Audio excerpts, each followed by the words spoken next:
Ry havana, ho ampitomboina ho aminareo mandrakariva ny fahasoavan'ny Tompo. Amen. Andeha hivavaka hatrany isika ry havana. Misaotra anao izay ry Tompo rainay izay ny an-danitra afaka namakivaky ity herinandro ity. Ary misaotra anao izay fa amin'ny farina sady izany. Misaotra ny amin'izay nataonao tamin'ny fiainanay tsirairay avy, amin'ny maha olona anay, vatana, saina, fo, fanahy. Voninahitra ho anao ry Tompo. Ankehitriny dia mangataka anao izay mba hamindra fo aminay amin'izay nataonay Tompo ka tsy sitraka ao, amin'ny anaran'i Jesoa ary ny fanahy masina ny ho aminay. Amen.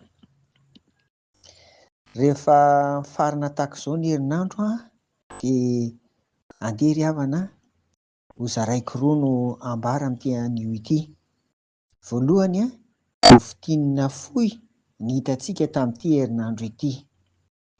Ny fototry ny finoana dia Jesosy Kristy, ny kena ho Tompo sy mpamonjy, mpanjaka ny fo.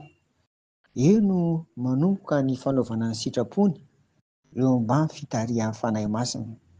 Velaritsika izany tamin'ity herinandro ity ary vokatra izany fiorenana amin'ny finoana izany rehefa tapa-kevitra isika fa hanompo ny Tompo dia izao: vavaka, tena fiainam-bavaka, mamaky soratra masina sy mandinika izany isan'andro, tena fiainana, ary koa ny mandeha miangona. Rehefa zatra ny vavaka mantsy ny olona dia izao: matetika tsy tena hita hoe taiza ny ingihany tamin'io fanapahan-kevitra io, fa ny vokany no hitantsika eo amin'ny fiainana andavanandro. Toa milamina ny saina, ny fo amam-panahy na tonga mivavaka na tsia. Toa milamina ny saina, ny fo amam-panahy na tsy nahavita namaky baiboly aza isan'andro. Santionany ihany ireo, nefa ho akoantsika tsy hifampitsikera na hifampitsara fa andeha hifampahery tahaka an'izao ary hifampitondra amam-bavaka ry havana. Ny tena zava-dehibe dia hoe Jesosy Kristy, io ny fototra mampiorina ny finoantsika. Ary dia soratra masina roa no amaranako an'izany no zaraina amintsika anio, dia ny Romanina 10:15. Romanina 10:15. Satria raha manaiky an'i Jesosy Tompo amin'ny vavanao ianao ary mino ny fonao fa Andriamanitra efa nanangana azy tamin'ny maty dia ho vonjena ianao. Dia ity koa inoko fa efa haintsika tsy hijery kanefa tsara ny mamerina azy. Indro efa mitsangana eo am-baravaranao ka mandondona, raha misy mihaino feko ka mamono varavarana dia hiditra ao aminy aho ka hiara-misakafo aminy ary izy amiko. Apokalipsy 3:20. Apokalipsy 3:20. Fototra hoy aho, fototra Jesosy Kristy, fototry ny finoantsika ary fototry ny fiainantsika ny finoana. Izay ny voalohany. Ary ny faharoa dia rehefa sabotsy tahaka an'izao koa dia fanaoko ny mizara ny teksta kana ny toriteny Rapitso Alahady. Ry havako, alahady miavaka ny alahady Rapitso fa alahady ny FFP, fikarohana sy fandaliana-pinoana eo amin'ny sahan'ny FJKM izany. Zava-dehibe izany.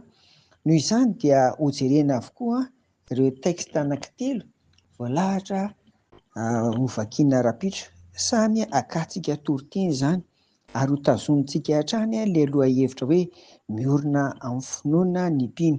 Dia manasa antsika izany mba ho tonga hiaraka hivavaka, ho tonga hiangona manomboka amin'ny 7 taka amin'ny mahazatra. Ary efa manomboka izao ny sekoly alahady, manasa anareo ray aman-dreny hitondra ny zanakareo hianatra sekoly alahady fa miandry ianao ny Tompo amin'izany. Dia andeha isika ry havana hiaraka hivavaka satria zava-dehibe ny fahafahantsika miorina amin'ny finoana ao amin'i Jesosy Kristy ary manomana ny fo amam-panahy antsika andeha hivavaka Rapitso hivavaka ary sika. Dia misaotra anao ary izay Tompo fa mila manapa-kevitra tokoa handray anao Jesosy Kristy aty am-ponay ka dia tanterao ary aza velo ho tafandrimandry izay raha tsy efa tanteraka izany ry Tompo. Faharoa, ampiomany ny fo sy ny saina mampanahy anay tsiray avy. Mba tsy ho toy ny olona tonga vatana fotsiny izay mivavaka Tompo, fa tena vonona handray sy hiara-iorina amin'ny finoana ao aminao rahampitso mivavaka izay. Ho an'ireo izay tsy afaka noho ny antony samihafa, ao ny miasa, ao ny manana andraikitra, ingane mba ho vangiana hatrany izy ireny ary mivavaka koa izahay. Ho an'ireo mety hahazo pahalemena na tratran'ny olana samihafa, iny hatramin'ireo marary, ingane izany rehetra izany mba ho vangianao ka hositranonao Tompo, ary ampaherezinao dia mba tonga ary mivavaka daholo rahampitso. Dia petraka manontolo eo am-pelantananao hatrany ny fiainana iray manontolo, ny tokantranonay, vady aman-janakay, ny fanomponay sy ny mombanay rehetra. Amin'ny anaran'i Jesoa, amen. Dia ho aminao hatrany ary ny fiadanan'i Jesoa ry havako, amen.